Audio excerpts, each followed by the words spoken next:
Just you, 23 years of ministry, and just recently, in 4 or 5 months, you've taken on a senior minister's role. You've uncovered a number of things that you've been using for that role to be helpful for you. Yes. So in very early days of transition and change, Yes. what have you noticed, what have you observed, and what would you be comfortable to share with us in this conversation? Indeed. I think I've concluded that lots of people have lots of advice for that particular period. Frustration comes when we try and be something we're not. And I had to very quickly come to the conclusion that people have advised me to behave in a particular way, in a particular fashion in this place. I can't do it. I can only be who I am before God. So I went out of my way just to be me and to present me with all my weaknesses. I can't be the hyper-serious Anglican at the front who looks like the old distinguished leader. I'm not wired that way. So I will stand at the front and I will have fun.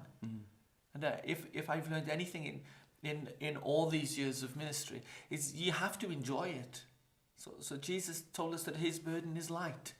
And every now and then the whole thing feels overpowering, and I have to remind myself, this is God's church. I just get the privilege of being a co-laborer. And I come back to the point of being myself. I stand in front of the people with my vulnerability, and I lead with joy.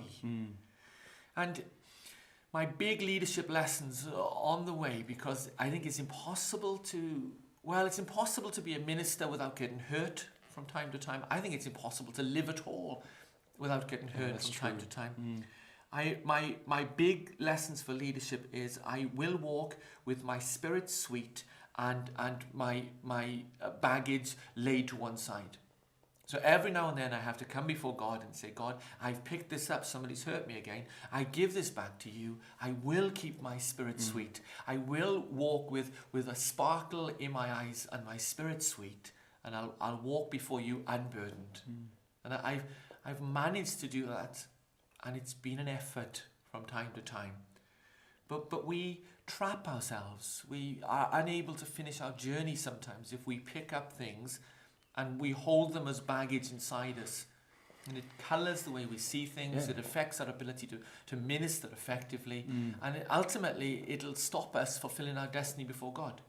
So I keep my spirit sweet and I keep my baggage left behind. One of the phrases we use around here is be yourself, everybody else is taken. Absolutely. And it's like, how do you... It's a useful statement. Yeah, and when I first started in this role, someone said to me, you have big shoes to fill. And they just sort of looked at me and nodded, and I just said straight away, I don't know where it came from, but I'm glad I did. I said, they're different shoes. Absolutely. And that's exactly the step. Yes. Any tough decisions, and how did you process them and handle them?